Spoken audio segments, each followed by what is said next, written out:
नमस्कार साथियों, हिंदी पद पर आपका स्वागत और अभिनंदन है। साथियों, आज यहाँ पे मैं प्रैक्टिस सेट नंबर 3 के साथ फिर उपस्थित हूँ। साथियों, यहाँ पे पहला प्रश्न लेते हैं कि छायावाद को राष्ट्रीय जागरण की काव्यात्मक अभिव्यक्ति किसने कहा है? तो यहाँ हो जाएगा नामवर सिंह, नंदुरारे वाजपेयी, डॉक्टर नगेंद्र, रामस्वरूप चतुर्वेदी। तो यहाँ पे आंसर सही होता है कि ये नामवर सिंह ने इसको कहा है। क्या कहा है? तो उसने कहा है छायावाद को राष्ट्रीय जागरण की काव्यात्मक अभिव्यक्ति किसने कहा है? तो नामवर सिंह ने कहा है। ये छायावाद का जो है कथन है। तो यहाँ पे एक कथन बहुत ही महत्वपूर्ण है कि छायावाद स्थूल के प्रति सूक्ष्म का विद्रोह है। यह कथन जो है डॉक्टर नगेंद्र ने कहा है। और एक कथन और है कि छायावाद मूलतः शक्ति काव्य है। तो इसको किसने कहा है? तो इसे रामस्वरूप चतुर्वेदी ने कहा है। तो इसको राम और शक्ति से इसको जोड़ लेंगे तो वो रामस्वरूप चतुर्वेदी का, तो इसमें छायावाद मूलतः शक्ति काव्य है। यहाँ पे ये सही हो जाता है। यहाँ पे अगला प्रश्न है कि चंचल किशोर सुंदरता की मैं करती रहती रखवाली, मैं वह हल्की सी मसलन हूँ जो बनती कानों की लाली। उपर्युक्त काव्यांश में किसका वर्णन किया गया है? तो यहाँ पे हो जाएगा आंसर कि यहाँ पे श्रद्धा है, कि लज्जा है, कि चिंता है, कि आशा है। तो यहाँ पे क्या सही हो जाता है? यहाँ पे सही हो जाता है कि यहाँ पे लज्जा है। क्या है? लज्जा है। प्रश्न एक बार फिर से पढ़ दे रहे हैं कि चंचल किशोर सुंदरता की मैं करती रहती रखवाली, मैं वह हल्की सी मसलन हूँ जो बनती कानों की लाली। तो यहाँ पे आंसर इसका सही हो जाता है सी। आगे हम बढ़ते हैं। काव्य आत्मा की संकलात्मक अनुभूति है, यह कथन किसका है? तो काव्य आत्मा की संकल्पात्मक अनुभूति है, यह कथन किसका है? तो यहाँ पे सही हो जाता है कि यह है रामचंद्र शुक्ल का, पंत का, महादेवी वर्मा का, जयशंकर प्रसाद का। तो यहाँ पे आंसर सही हो जाता है कि एक कथन है जयशंकर प्रसाद का। यहाँ पे अगला प्रश्न है कि डॉक्टर रामविलास शर्मा के अनुसार राम की शक्ति पूजा में किन दो कविताओं का सार तत्व है? तो यहाँ पे हो जाएगा तुलसीदास और जागो एक बार, जागो फिर एक बार, सरोज स्मृति और जागो फिर एक बार, जागो फिर एक बार और बादल राग, तुलसीदास और सरोज स्मृति। तो यहाँ पे आंसर सही हो जाता है कि इसमें है तुलसीदास और सरोज स्मृति। तो ये तुलसीदास और सरोज स्मृति को मिला करके क्या है? राम की शक्ति पूजा, इन दो कविताओं का सार तत्व इसमें संग्रहित किया गया है। किसके अनुसार है? तो यहाँ पे प्रश्न बनता है कि रामविलास शर्मा के अनुसार। ये दोनों कविताएं किसकी हैं? तो ये हो जाएंगी निराला की। यहाँ पे अगला प्रश्न है कि हालावाद के प्रवर्तक का नाम क्या है? तो हालावाद के प्रवर्तक किसे माना जाता है? तो यहाँ पे नरेंद्र शर्मा हो जाएंगे, जगदीश गुप्त हो जाएंगे, रामेश्वर शुक्लांचल हो जाएंगे, हरिवंश राय बच्चन हो जाएंगे। वैसे हैं तो ये सभी हालावाद, लेकिन इसके प्रवर्तक कौन है? तो यहाँ पे हो जाएगा हरिवंश राय बच्चन जी है जो है हालावाद के प्रवर्तक, इनको माना जाता है। यहाँ पे है कि दुख की पिछली रजनी, बीज विकसता, सुख का नवल प्रभात, यह काव्य पंक्ति किस कृति की है? तो यहाँ पे आंसर सही हो जाता है चांद का मुंह टेढ़ा, साकेत, कामायनी, यामा। तो यहाँ पे क्या सही हो जाता है? यहाँ पे सही हो जाएगा कि ये है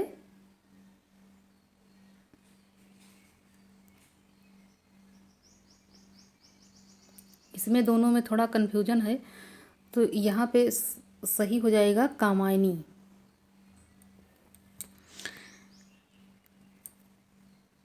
यहाँ पे परमात्मा की छाया आत्मा में और आत्मा की छाया परमात्मा में पड़ने पर छायावाद की सृष्टि होती है, यह कथन किसका है? कि आत्मा की छाया परमात्मा की छाया आत्मा में और आत्मा की छाया परमात्मा पे पड़ने से किसकी जो है सृष्टि होती है? तो यहाँ पे किसकी सृष्टि हो जाएगी? यहाँ पे हो जाएगा डॉक्टर नगेंद्र की, रामविलास शर्मा की, आचार्य रामचंद्र शुक्ल या फिर डी रामकुमार वर्मा। तो यहाँ पे आंसर सही हो जाता है कि ये है डॉक्टर रामकुमार वर्मा की। जब यहाँ पे आत्मा और परमात्मा की बात आएगी तो यहाँ पे रामकुमार वर्मा जी को याद रखना है। मानव अथवा प्रकृति के सूक्ष्म किंतु व्यक्ति सौंदर्य में आध्यात्मिक छाया का भान मेरे विचार से छायावाद की एक सर्वमान्य व्याख्या हो सकती है। यह किसका कथन है? तो यहाँ पे ये पूछ रहा है कि ये किसका कथन हो जाएगा। तो यहाँ पे है आंसर इसका जो है सुमित्रानंदन पंत, डॉक्टर नगेंद्र, या फिर नंदुलारे वाजपेयी, या फिर नामवर सिंह। तो यहाँ पे आंसर सही हो जाता है, क्या सही हो जाता है? यहाँ पे हो जाएगा नंदुलारे वाजपेयी। निम्नलिखित में से कौन से युग्म सही हैं? यहाँ पे है कि कौन से युग्म यहाँ पे सही है। तो यहाँ पे हो जाएगा विष्णुप्रिया खंड काव्य, सिद्धराज खंड काव्य, साकेत महाकाव्य, जय भारत मुक्तक काव्य। तो यहाँ पे आंसर सही हो जाता है सी। यहाँ पे आंसर सही हो जाता है सी। तो इसमें हो जाएगा कि विष्णुप्रिया जो है वो क्या है? विष्णुप्रिया जो है वो खंड काव्य है, सिद्धराज जो है वो भी खंड काव्य है, साकेत महाकाव्य है, जबकि जय भारत वो क्या है? वो भी खंड काव्य है। तो यहाँ पे सी आंसर सही हो जाता है। यहाँ हम आगे बढ़ते हैं। हिंदी के व्याकरण की शुद्धता और भाषा की सफाई का प्रवर्तक किसे माना जाता है? तो यहाँ पे आंसर हो जाएगा हजारी प्रसाद द्विवेदी, भारतेंदु हरिश्चंद्र, जयशंकर प्रसाद, जो है महावीर प्रसाद द्विवेदी। तो आंसर सही हो जाएगा कि महावीर प्रसाद द्विवेदी को व्याकरण की शुद्धता और भाषा की सफाई का प्रवर्तक माना जाता है। अगला यहाँ पे प्रश्न है कि श्रीधर पाठक द्वारा रचित नहीं है। तो वैदेही वनवास हो जाएगा। वैदेही वनवास, जार्ज वंदना, भारत विधवा, या फिर भारोत्थान। तो यहाँ पे आंसर सही हो जाता है ए, वैदेही वनवास। तो ये काफ़ी प्रसिद्ध रचना है अयोध्या सिंह हरिओद उपाध्याय जी की। यहाँ पे है आधुनिक काल के साहित्य की सबसे बड़ी विशेषता क्या है? कि मात्र पद्य में उत्कृष्ट कृतियों की रचना, गद्य को साहित्य के सशक्त माध्यम के रूप में प्रतिष्ठित करना, नवगीतों में संगीत के तत्वों को पिरोना, भावुकता एवं कथनों को प्रशय प्रदान करना। तो यहाँ पे क्या सही हो जाता है? यहाँ पे आंसर सही हो जाता है बी। यहाँ पे आंसर बी सही हो जाता है कि गद्य को साहित्य के सशक्त माध्यम के रूप में प्रतिष्ठित करना आधुनिक काल साहित्य की सबसे बड़ी विशेषता है कि उसको साहित्य को सशक्त माध्यम बनाना है। यहाँ पे अगला प्रश्न है कि वो पूर्वीपन की परवाह न करके अपने बसवारे की ग्राम्य कहावतें और शब्द भी बेधड़क रख दिया करते थे। शुक्ल जी, इन पंक्तियों का संबंध किससे है? तो यहाँ पे आंसर सही हो जाता है भारतेंदु जी से है, कि प्रेमघन जी से है, कि बालकृष्ण भट्ट जी से है, कि प्रताप नारायण मिश्र जी से है। तो यहाँ पे आंसर सही हो जाता है कि प्रताप नारायण मिश्र जी को। वो पूर्वीपन की परवाह नहीं करते थे, जब अपनी शब्दों को बोलते थे तो वो बेधड़क अपने शब्दों को रखने के लिए कहीं के भी मतलब ग्रामीण कहावतें भी बीच में रख दिया करते थे। ये कथन किसका है? तो ये शुक्ल जी ने कहा है। किसके बारे में कहा है? तो ये प्रताप नारायण मिश्र जी के बारे में। ऐसो जो मैं जनतों की जो है तू विषयों के संग, एरे मन मेरे हाथ पाए तेरो तोर। तो किसका कथन है यहाँ पे? ये पूछ रहा है। तो यहाँ पे हो जाएगा देव हैं, कि यहाँ पे भूषण हैं, कि यहाँ पे देव हैं, कि भूषण है, कि मतीराम है, कि चिंतामणि है। तो यहाँ पे आंसर सही हो जाता है कि यहाँ पे देव हैं। कि ऐसो जो मैं जान तो कि जो है तू विषय के संग, ए रे मन मोरे हाथ पाँव तेरे तोड़ते। मतलब हाथ पाँव यहाँ पे तोड़ने की बात कह रहा है कौन? तो यहाँ कवि देव जी की बात यहाँ पे हो रही है कि मन उनके वहाँ पे बस में नहीं है, और वो कह रहे हैं कि अगर मैं इस प्रकार से जानता तो तुम्हारे हाथ पैर भी तोड़ देता। यहाँ पे क्या है? रीतकाल की सर्वाधिक व्यापक प्रवृत्ति क्या है? तो यहाँ पे नायक नायिका भेद, श्रृंगार विवेचन, अलंकार विवेचन, या फिर छंद विवेचन, या फिर शब्द शक्ति विवेचन। तो यहाँ पे आंसर सही हो जाता है कि यहाँ पे नायिका भेद और श्रृंगार रस का विवेचन रीतिकाल में काफ़ी प्रसिद्ध है। यहाँ पे है सुजान चरित के रचयिता कौन है? सुजान चरित एक बहुत ही प्रसिद्ध रचना है। तो यहाँ पे है कि घनानंद है, कि बोधा है, कि सूदन है, कि मतीराम है। तो यहाँ पे आंसर सही हो जाता है कि यहाँ पे सूदन जी की रचना ये है। क्या है? तो ये सुजान चरित है। यहाँ पे अंग दर्पण किस कवि की रचना है पूछ रहा है, तो यहाँ पे आंसर सही हो जाता है। क्या सही हो जाता है, तो यहाँ पे रसलीन हो जाएगा कि मुबारक हो जाएगा, बेनी प्रवीण हो जाएगा या फिर राम सिंह हो जाएगा। तो आंसर यहाँ पे होगा कि अंग दर्पण हो, तो यहाँ पे रसलीन सही हो जाता है। यहाँ पे अगला प्रश्न है कि भिखारी दास की रचना है, तो भिखारी दास की रचना यहाँ पे है तो काव्य निर्णय है, काव्य सिंधु है, चिंतामणि है या फिर रस विवेक है। तो यहाँ पे क्या सही हो जाता है, तो भिखारी दास की रचना की बात की जाती है, तो यहाँ पे आंसर सही हो जाता है काव्य निर्णय। अगला प्रश्न है कीनहूँ कोरिक जतन अब कही काढ़े कौन मोमन मोहन रूप मिली पानी मई को लौन। तो इस दोहे के संबंध में क्या सही है, तो यहाँ पे हो जाएगा कि इसमें नायिका का कृष्ण के प्रति अनन्य प्रेम व्यंजित है। नायिका के मन रूपी सरोवर में कृष्ण का लावण्य पानी में नमक की तरह घुल गया है। कि यहाँ पे कृष्ण की रूप शक्ति से नायिका अपने मन को अलग नहीं कर पा रही है। कि कोरिक का अर्थ है कचोटना, तो यहाँ पे आंसर क्या सही हो जाता है, यहाँ पे आंसर सही हो जाता है कि ये जो है ए और बी दोनों कथन इसमें सही है। इसमें ए और बी दोनों कथन सही है।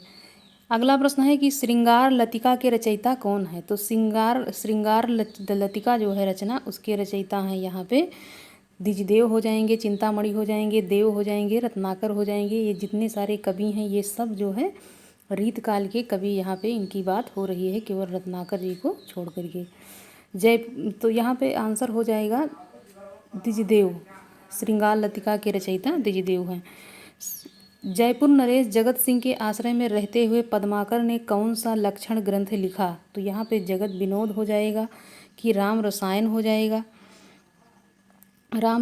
जाएगा, कि हिम्मत बहादुर हो जाएगा, कि प्रबोध पचासा हो जाएगा। तो यहाँ पे क्या सही हो जाता है, यहाँ पे आंसर सही हो जाएगा कि इन्होंने लिखा है जगत विनोद। क्या लिखा है, जगत विनोद।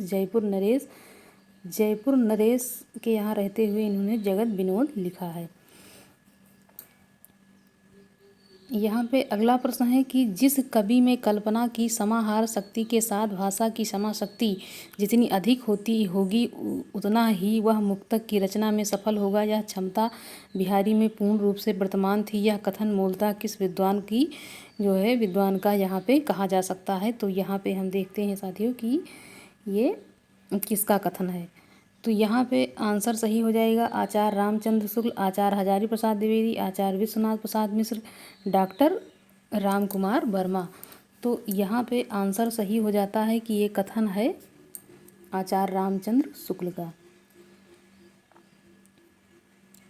तुलसी गंग दो भय सुकबिन के सरदार कविवर गंग के संबंध में यह कथन किसका है, कविवर गंग के संबंध में यह किसका कथन माना जाता है। तो यहाँ पे आंसर सही हो जाएगा कि केशव का है, कि बनारसी दास का है, कि सेनापति का है या फिर भिखारी दास का है। तो यहाँ पे आंसर क्या सही हो जाता है कि ये भिखारी दास का कथन यहाँ पे है कि तुलसी गंग दो है सुकबिन के सरदार। यह पंक्ति किसने लिखा है, तो भिखारी दास की यह पंक्ति है। यहाँ पे है लोग हैं लागी कवित्व बनावत मोहे तो मोर मेरो कवित्व बनावत। यह पंक्ति किस कवि द्वारा रची गई है, तो यहाँ पे है केशव दास, मतीराम, नंददास, घनानंद। तो आंसर यहाँ पे सही हो जाता है साथियों कि ये है रचना घनानंद की। अगला प्रश्न यहाँ पे लेंगे, निसंकोच कहा जा सकता है कि भाषा पर जैसा अचूक अधिकार इनका था वैसा और किसी कवि का नहीं था। रामचंद्र शुक्ल का यह कथन किस कवि के संबंध में है, तो कबीर दास का है। कबीर दास, तुलसीदास, भारतेंद्र हरिश्चंद्र, घनानंद। तो यहाँ पे साथियों हम देखते हैं कि ये किसके बारे में बात हो रही है, तो यहाँ पे आंसर हो जाएगा घनानंद।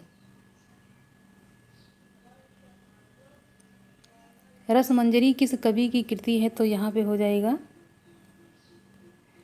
केशवदास, नंददास, भूषण या फिर शीत स्वामी। तो यहाँ पे आंसर सही हो जाएगा कि ये रचना किसकी है, ये रचना है यहाँ पे नंददास की। किसकी है, नंददास की।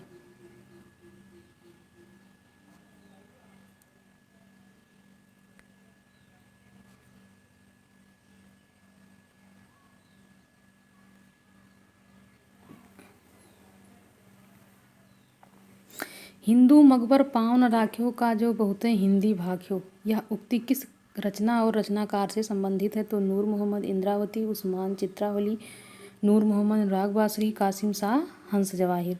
तो इसमें आंसर सही हो जाता है कि ये सी, नूर मोहम्मद की ये रचना है अनुराग बासुरी। इसमें अगला प्रश्न है कि इसमें ज्ञानाश्रयी शाखा के संत कवि नहीं है, तो इसमें हो जाएगा कि मलूक दास नहीं है, कि रैदास नहीं है, कि धर्मदास नहीं है, कि परमानंद नहीं है। तो इसमें ये परमानंद दास इसमें नहीं है।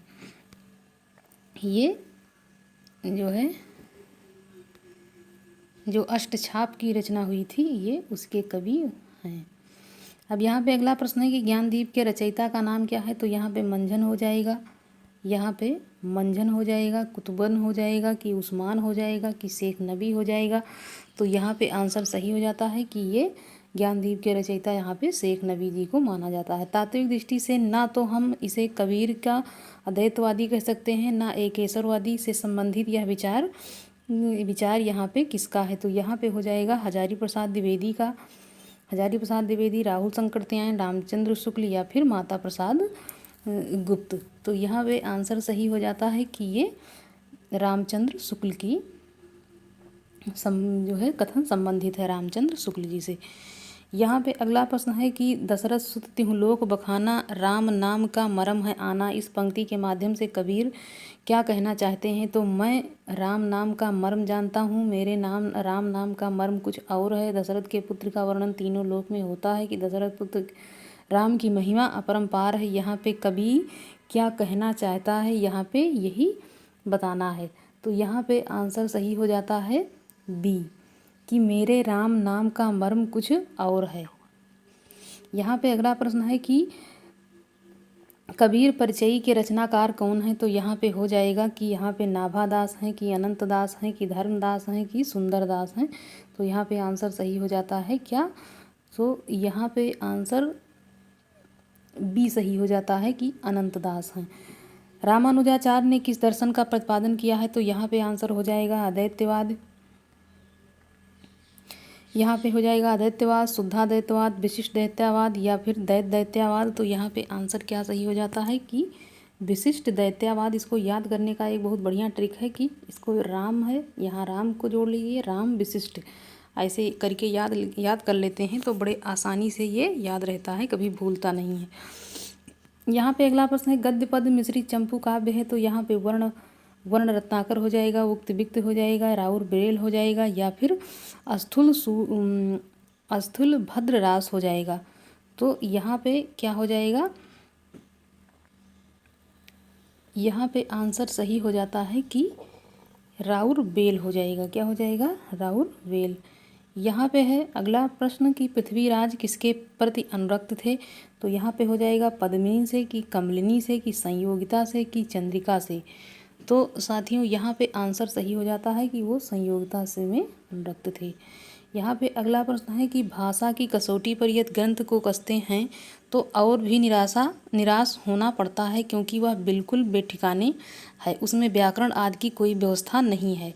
आचार्य शुक्ल का उक्त कथन किस ग्रंथ के संदर्भ में कहा गया है? तो आंसर यहाँ पे हो जाएगा कि पृथ्वीराज रासो के बारे में कहा गया है, कि बीसल देव रासो, कि हमीर रासो या फिर खुमान रासो के बारे में इन्होंने यहाँ पे कहा है। तो यहाँ पे आंसर सही हो जाता है कि पृथ्वीराज रासो के बारे में शुक्ल जी ने यह कथन कहा है कि यदि भाषा की कसौटी पर इस ग्रंथ को कसते हैं तो जो शब्द हैं वो बिल्कुल ही इधर उधर हैं, बेठिकाने हैं, मतलब वर्ण व्याकरण की दृष्टि से इसकी व्यवस्था सही नहीं है।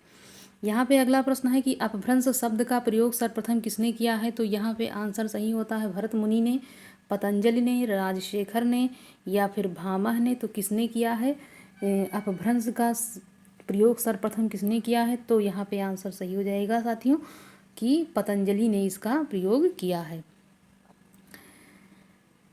यहाँ पे है कि सूची 1 से मिलान करना है, अंकित नामों को सूची 2 में अंकित साहित्यकारों के साथ सुमेलित कीजिए। तो सिद्धि सामंत और चारण काल, प्रारंभिक काल, आदिकाल। तो सिद्धि सामंत राहुल शंकरत्यायन, चारण काल जाट गिरसन, प्रारंभिक काल मिश्र बंधु, आदिकाल हजारी प्रसाद द्विवेदी। यहाँ पे आगे हम देखते हैं। तो यहाँ पे सही हो जाता है आंसर इसमें सी। यहाँ पे आंसर सी सही हो जाता है। रामचंद्र शुक्ल का हिंदी साहित्य का इतिहास मूलतः किसकी भूमिका के रूप में लिखा गया है? रामचंद्र शुक्ल का जो ग्रंथ है वो किसकी भूमिका के रूप में यहाँ पे लिखा गया है, यही इसमें पूछा जा रहा है। तो जो है इसमें ये लिखा गया है हिंदी गोविंद रत्नमाला के रूप, हिंदी विश्वकोश के रूप में, या फिर हिंदी शब्द सागर के रूप में, धर्मशास्त्र का इतिहास। तो यहाँ पे आंसर सही हो जाता है बी कि हिंदी शब्द सागर के रूप में इसको जो है इसकी रचना की गई है। किसकी? तो हिंदी साहित्य का इतिहास मूलतः जो उसकी भूमिका थी तो वो हिंदी शब्द सागर ही था।